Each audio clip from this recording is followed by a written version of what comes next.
Welcome to the DevReady Podcast, where we're helping non-techs build great tech. Today, joined by Jodie, one of the co-founders of Tractor Ventures.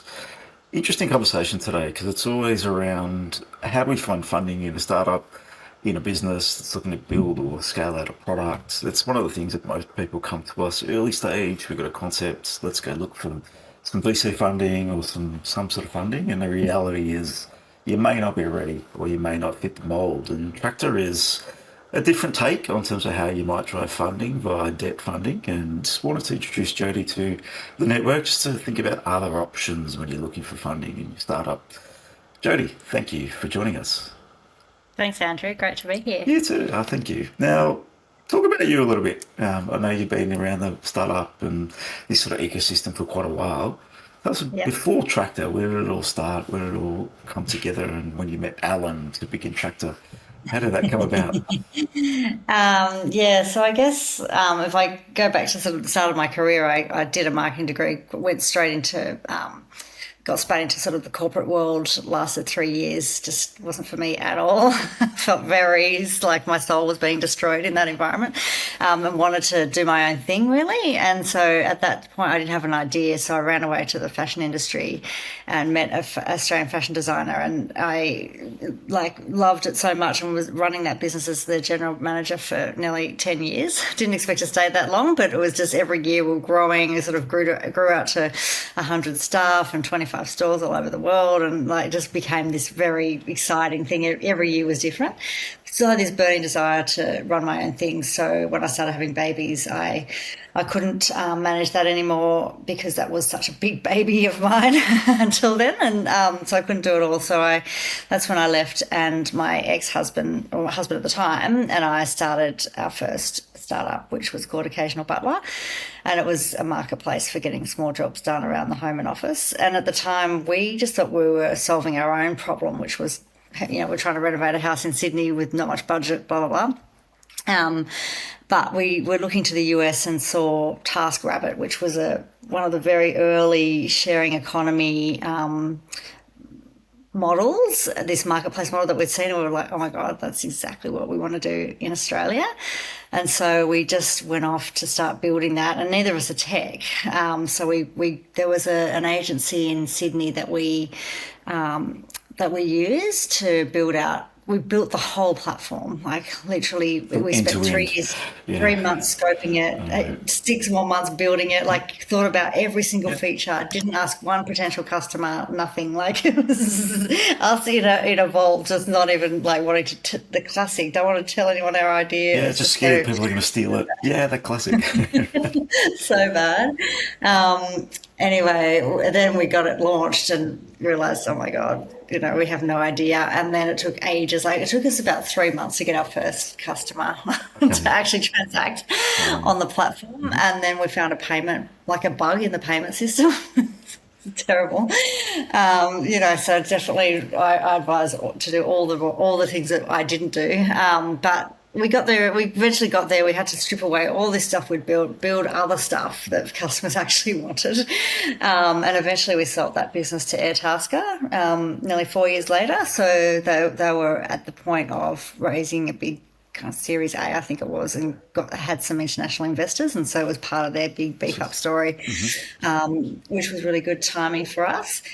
So there is some success in that, obviously. Sometimes it's not Yeah, a about little bit. being that unicorn. It's The what is dream it? lives on. Yeah, it's a sexy asset. But I think the unicorn model and what people talk about gets thrown around quite a bit. In my mind, how do we build some successful businesses? It's not just about unicorns. I think, the reality of being a unicorn is 1 in a million. That's the Exactly. reality, and that's what you're chasing. And that whole Yeah. VC train, I've been around it with some Yeah. startups and scale ups and people we've sort of invested in ourselves. Yeah. But it is an interesting journey, and it's a difficult one. Yeah. And it becomes chasing Yeah. that VC dollar, and how do we continue to do that? Invest as well, and the CEO becomes the sort of the pawn of the investors. It becomes an interesting model, so people need to be aware of some of the pitfalls of that model too. There are other ways, yeah. Yes, that's right. That's right. I mean, we fully bootstrapped Occasional Butler, Yeah, but we were getting to the point where we were running out of money, and sure. Airtasker was well funded and coming up behind us, or overtaking us, and so we looked to. But this was back in 2012 when we launched that, and there was about, I think there was actually about five VCs in Australia back then, So and so we did very talk early to in Oz. a Yeah, couple of them, yeah, because once you yeah. sort of get on that train, you Yes. think that you have to go and get VC money, and Hmm. yeah, we weren't successful, and hence the acquisition was a good option.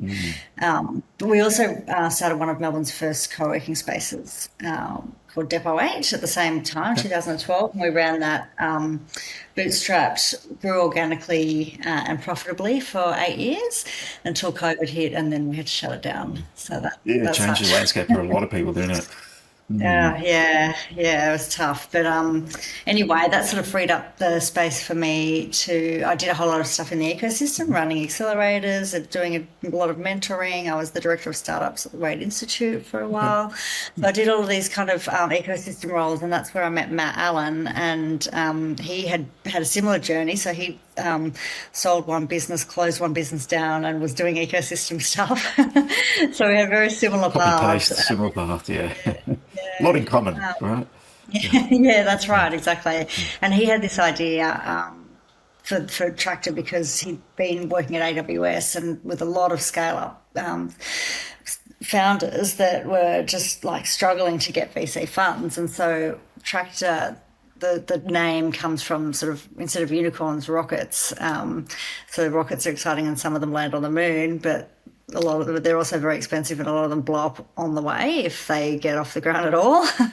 And so, that's why we wanted to provide an alternative source of growth capital for those companies that either don't want to go to the moon or just are not the right fit for the VC model. Keeping in mind the VC model is that they have to pick those moonshots so that they can return the whole fund with that one investment that's actually going to work. So It's a yeah, fascinating model, isn't it?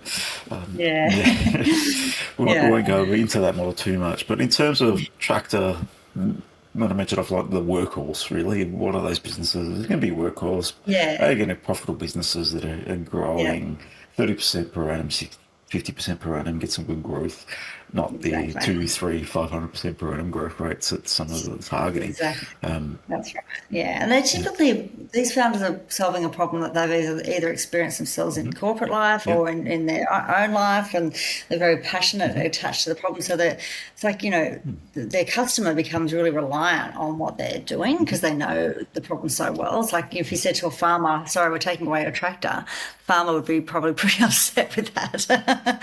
And so they create these kind of really solid businesses that they're not typically growing as fast, but they still are growing. And I guess that's where we fit in between. So you can continue to bootstrap potentially because you're getting this revenue in with these types of businesses, but then there comes a point usually where that you kind of think I'm onto something here and I'm not growing as quickly as I could be. But I also maybe don't want to give up my shares and have to go on this journey to the moon, or that it's just not the right fit. And so that's where, Tractor, we can provide non-dilutive funding. So we don't take any shares. It's a loan basically. So you borrow some money and you pay it back within a fixed amount of time and off you go.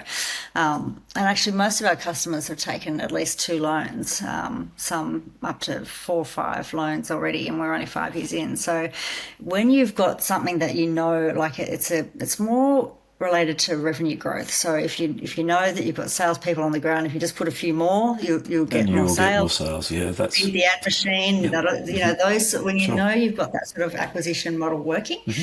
that's when this money is by far cheaper than From selling selling shares. shares and equity, and Yeah, the everything goes along with selling shares and that's equity. right. So that sort of Exactly. baggage that you need to carry with you. Yeah. The types of founders that come to you, so obviously there's to generating some revenue, they've got some consistency in sales, they know how to get to their customer, they're solving a real problem. They're not that we have an idea in the back of a napkin, we need a loan. That's the reality, right? At what Yeah. point, what's the good fit for Tractor, and what have you found has been the sweet spot for people coming to you to really say, okay, debt could be my option rather than equity? Yeah, well, on average, our customers are doing, I guess it's around $300,000 a month in revenue, but we can help from the point of $50,000 a month onwards up to the biggest loan we can do is about $2 million. And we'll lend about between 1 and 3 times monthly revenue. So if you were doing $1 million a month, we could lend up to $3 million in the first lend, and then we can look at it again in 6 months' time and increase it and all that sort of stuff.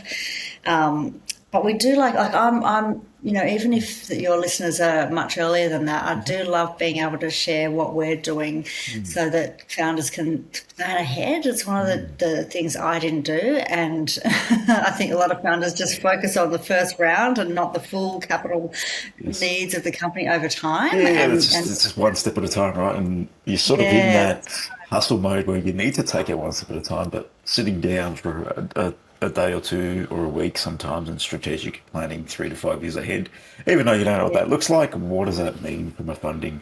What type of team do you need to work yourself into? I think it's quite important. Yeah, exactly. And I always talk about, what is the end goal for you? Because maybe you do want to ring the bell at the NASDAQ. Maybe you've got this burning desire to change the world with what you're building, and that's great if you do. Yes. But maybe if you had a $50 million exit and you owned most of the company, maybe that's great. Nothing wrong with that. I like it. I think we'd all take that, right? You don't need to work again. You can if you want, but you don't need to. That's a good outcome. So I think it's really important to not get caught up in we talk about this sort of startup playbook where now I've decided to become a startup. I need to then go get my VC capital, and I need to have a big, exit at the end. And whatever it is, what is it that you actually want in your life, and how do you want this business to contribute to that first, and then sort of work back to that. And if it's simple things that you need to do, right? But a lot of people get stuck in that, and they just daily go at it rather than sort of future planning. And I think if we slow down, you might walk away from that VC funding, because I don't want to just be chasing that VC dollar all the time, or maybe that's the path I want to go. I want to impact 1 million people across the globe. Reality is you're going to need some big revenue or big funding behind you to achieve that, and scale to achieve that. Or I'm happy to just impact an industry in a certain way. That changes the dynamic. If it's very niche, what does it mean? Could be high profit business, very different, setting my family up for the next 20, 30 years. What are you trying to achieve? That's right, exactly. I think that's the thing that, that's the first point from all of my mistakes. That would be my first bit of advice. Just really think about what you want to achieve out of doing this in the first place, because this is not the easy path. Startups are not Is there easy. an easy path though? Reality, what is easy? I don't really know if there's any easy path in life. There's no silver bullet, but yes, I'll take that. That's true. That's true. Actually, the whole reason I wanted to run my own businesses was because when I was in corporate, I saw a whole lot of redundancies, and these guys had and who knows what can happen in corporate, because that happens all the time. You can't rely on a salary coming forever. So change is the only thing we can guarantee. There's no reliance anywhere. Even in business, you could be going quite well, and then all of a sudden a curveball gets thrown at you, and everything changes. 100%. I.e., OpenAI, what's going on with their world is just evolving quite quickly, and that's significantly funded business, clearly. So what changes for them? Maybe quite a bit. So what does that mean? So at any point in time, everything can change. So that's the reality. No guarantees anyway. No, that's true. So in terms of Tractor, I know it's all about debt funding and supporting startups, businesses in that way. In terms of is there particular levels that you're looking at growth, or is it stable businesses that are generating consistent profit that maybe you want to take it to the next level? Or that doesn't really matter. Revenue is the key thing that you're looking at. Well, I mean, we did start off with what we call revenue-based finance, and that was the loan was repaid by a percentage of revenue. Okay. But we learned pretty quickly that didn't really work for either party, because if the revenue grew really quickly, the average price of the loan would be very expensive. And if the revenue grew very slowly, then it would take us 30 years to get our money back. And so it kind of didn't work. Okay. So we've simplified it now into very much a standard principal and interest loan. Okay. So just think of it as a normal business lend, like a business loan.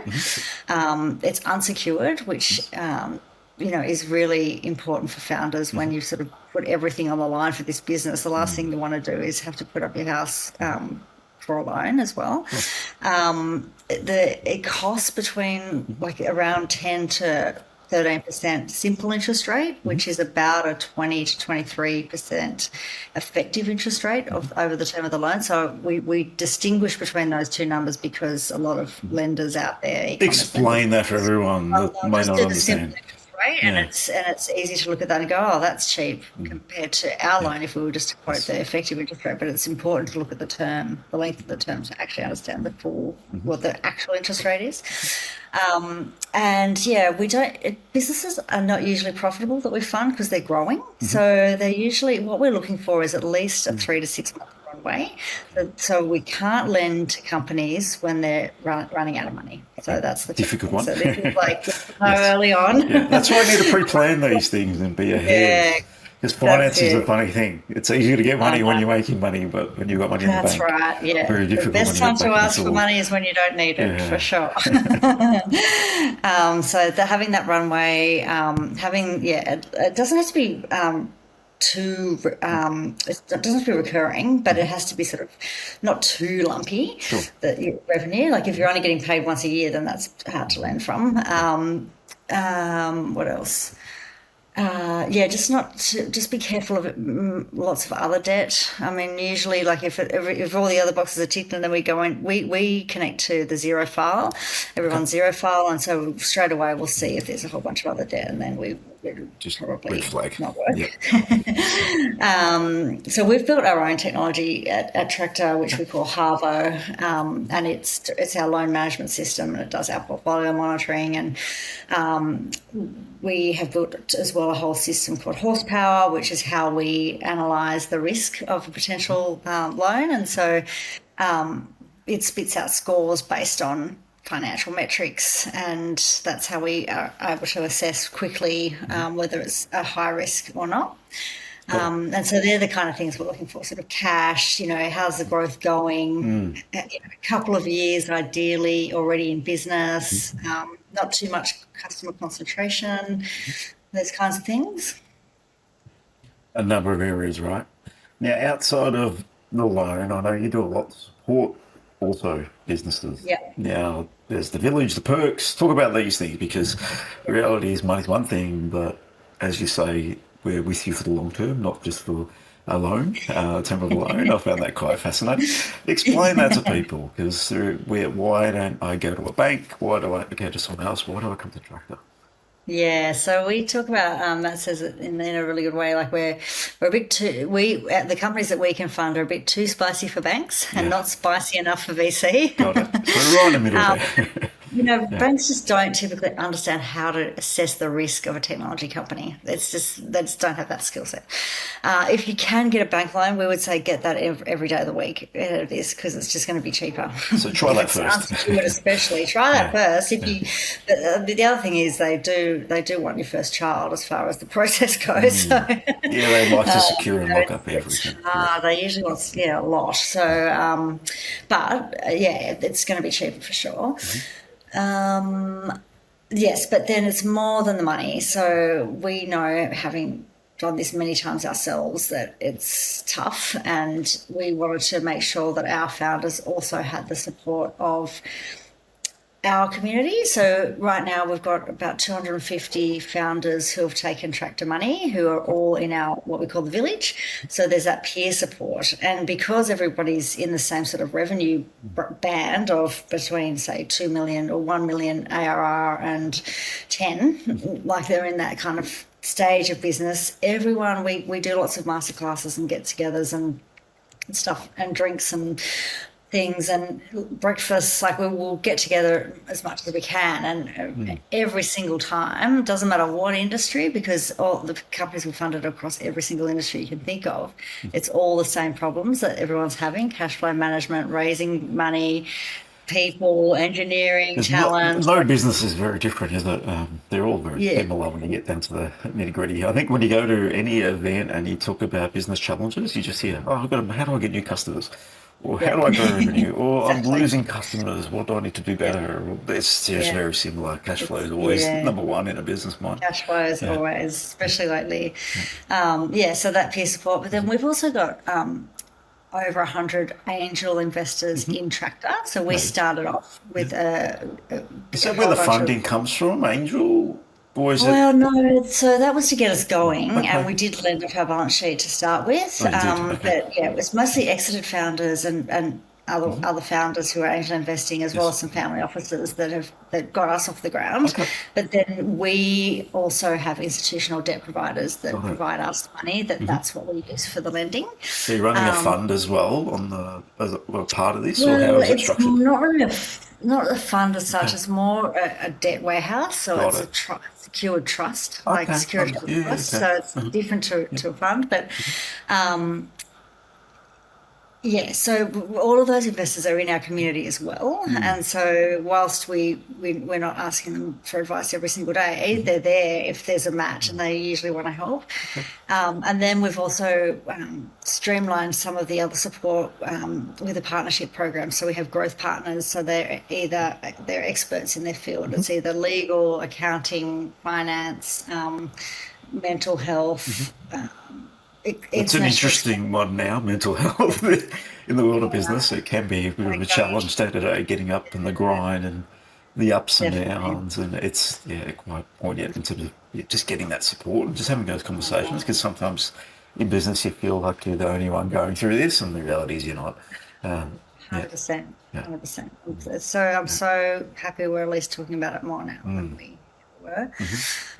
Yes, so all of those support areas, and we have a Slack community, so you can just ask your question and people will jump in and help. And then, as I said, like all the events and get-togethers, and just to have that connection. So It that sounds like a really exactly, good community, 250 yeah, businesses yeah, that have been supported by Tractor, and then all this ecosystem that they've got a that's connection right. to.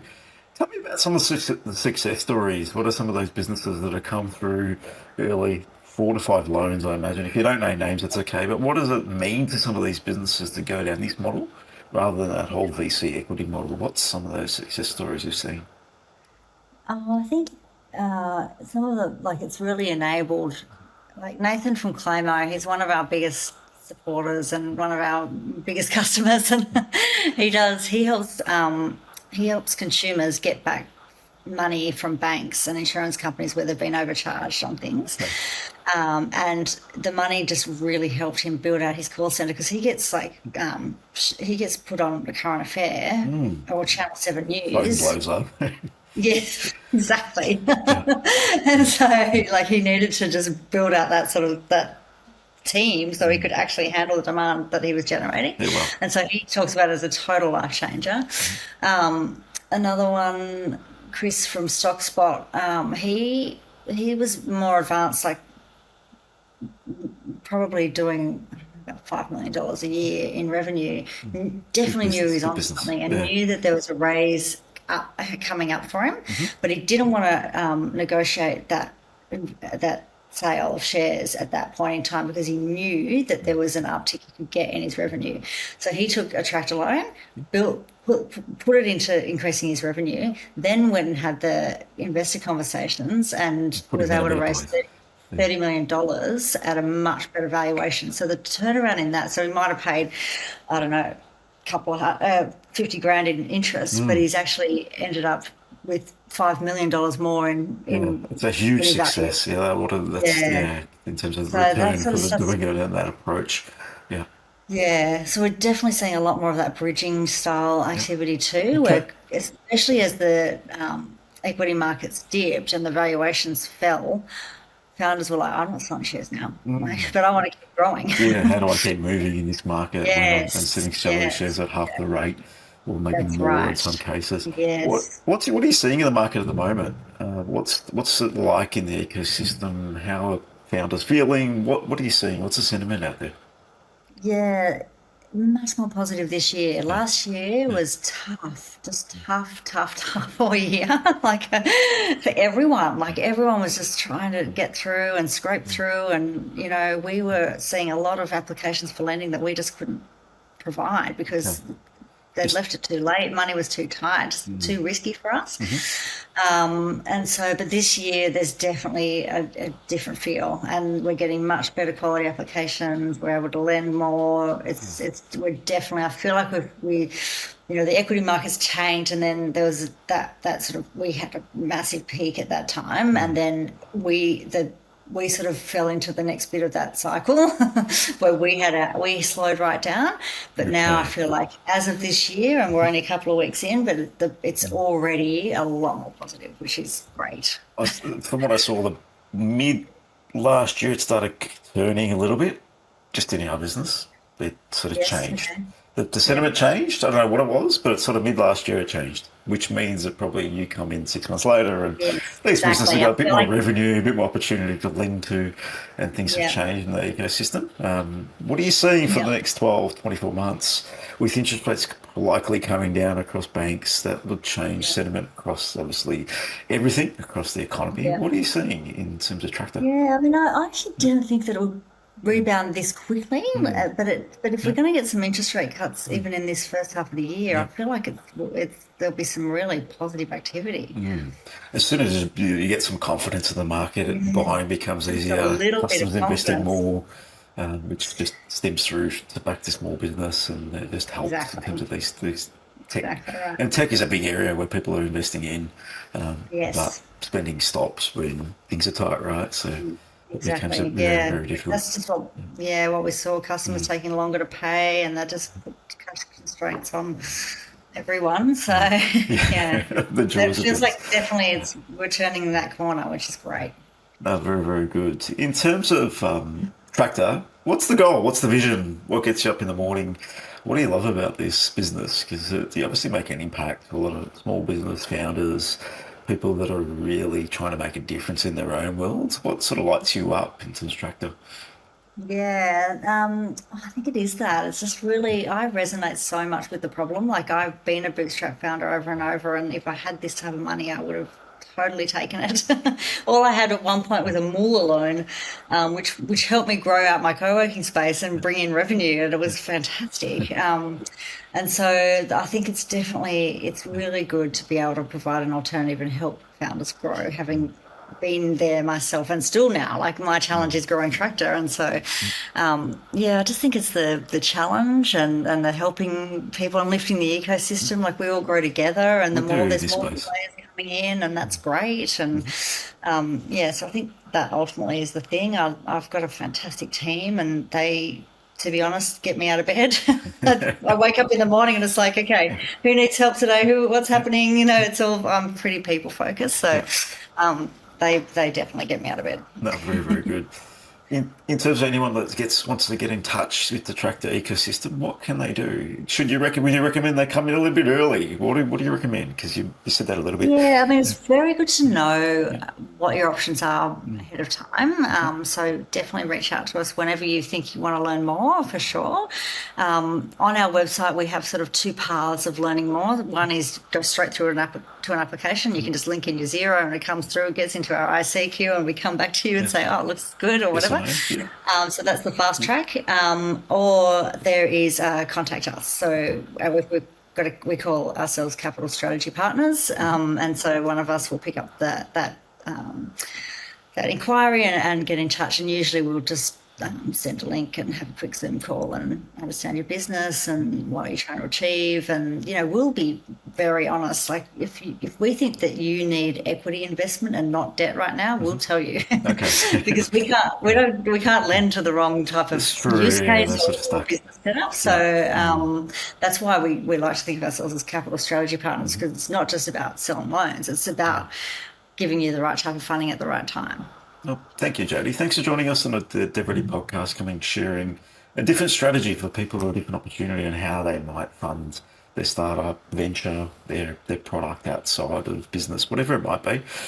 There's always a need for funding in any business. That's the reality.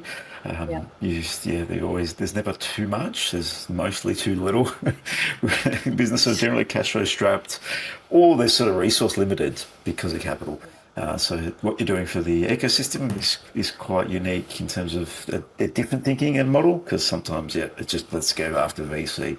That's where most people's thought goes to first, but there are other options. So thanks for coming on and sharing some other options for the community. Thanks for having me. Cheers, Jodie.